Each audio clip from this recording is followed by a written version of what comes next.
ஆஜா மைதீன் லெபக்குடிக்காடுன்னு போட்டிருக்காரு, துபாயில் இருக்கிறாராம். மூணு பேர் இந்த கேள்வி கேட்டிருக்காங்க. நேற்று கேட்ட கேள்வியில் ரசூல் என்பது செய்தி அல்லாஹ்விடமிருந்து பெறுபவர் என்றும், நபி என்பது பெற்ற செய்தியை மக்களுக்கு எடுத்துச் சொல்பவர் என்றும் அருமையாக விளக்குகிறீர்கள். அப்படி என்றால் மூசா நபிக்கு துணையாக கொடுத்த அவர் சகோதரர் ஹாரூன் நபி மட்டும்தானே? ஹாரூன் நபிக்கு என்று தனிப்பட்ட முறையில் எந்த செய்தியும் அல்லாஹ்விடமிருந்து வந்ததாக குர்ஆனில் காண முடியவில்லையே. அப்படி என்றால் ஹாரூன் நபி மட்டுமே, அவர் ரசூல் என்ற தகுதி வராதல்லவா? விளக்கவும்.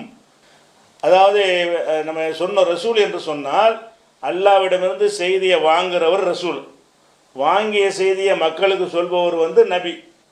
இப்போ ஹாரூன் நபி மூசா நபி ஒரே நேரத்தில் ஒரே சமுதாயத்துக்கு தூதராக இருக்கிறார்கள். வஹி யாருக்கு வரும்? மூசா நபிக்கு தான் வரும். அப்போ மூசா நபிக்கு தான் அல்லாஹ்விடமிருந்து செய்தி வருகிறது. ஹாரூன் நபிக்கு அல்லாஹ்விடமிருந்து செய்தி வந்ததாக எந்த ஆதாரமும் இல்லை. அப்படி இருக்கும் பொழுது அவர் எப்படி ரசூல் ஆவார்? ஆனால் அவங்க சொன்ன மாதிரி குர்ஆனில் தெளிவாக இருக்குது, இல்லைன்னு சொல்கிறாங்க இல்லையா? ஹாரூன் நபிக்கு வஹி வந்ததாக ஆதாரம் இல்லையேன்னு கேட்குறாங்க. ஆதாரம் இருக்குது.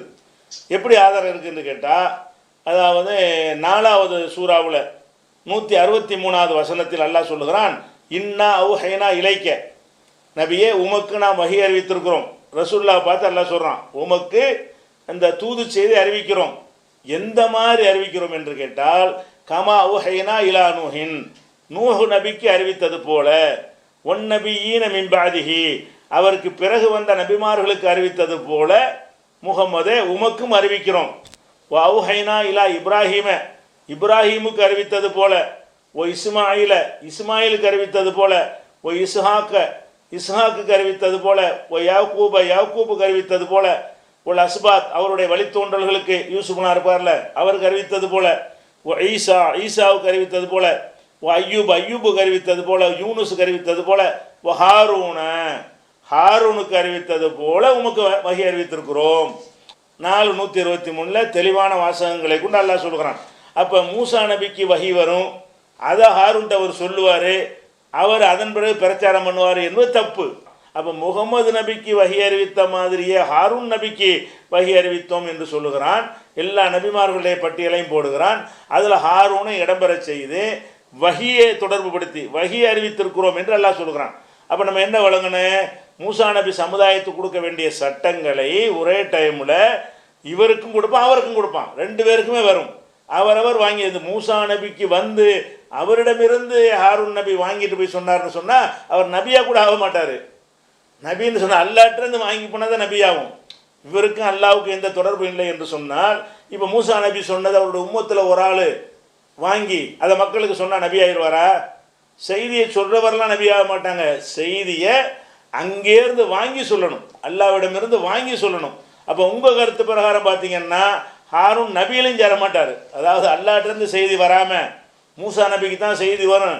மூசா நபி ஹாரூன்கிட்ட சொல்லுவார், ஹாரூன் போய் மக்களுக்கு சொல்லுவார் என்று இருக்குமே. ஆனால் அப்போ ஹாரூன்கிறவர் ரசூல்லையும் வரமாட்டார், நபியிலையும் வரமாட்டார்னு ஆயிரும். அப்போ நம்ம என்ன வழங்கணும்? சில விஷயங்கள், ஒரு தலைமைத்துவம் சார்ந்த விஷயங்களை மூசாவுக்கு மட்டும் எல்லாம் கட்டளையிடுவான்.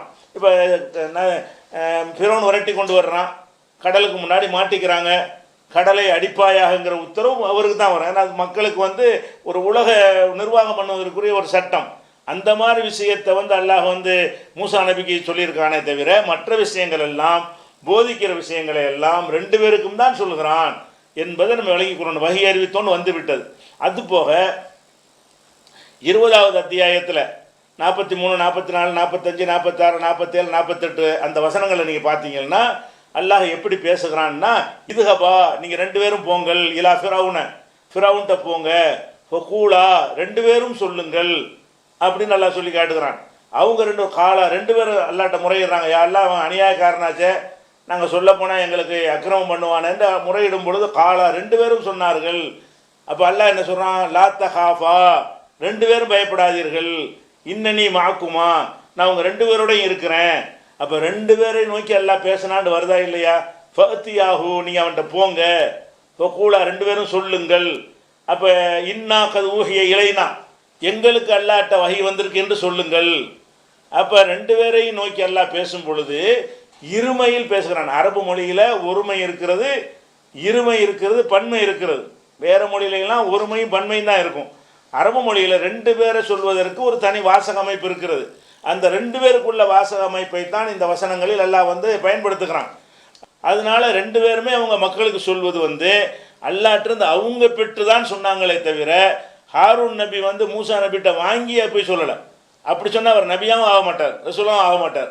அதனால் மூசா நபிக்கும் வேதம் அந்த வஹி வந்தது, ஹாரூன் நபிக்கும் என்ன செஞ்சது, வஹி வந்தது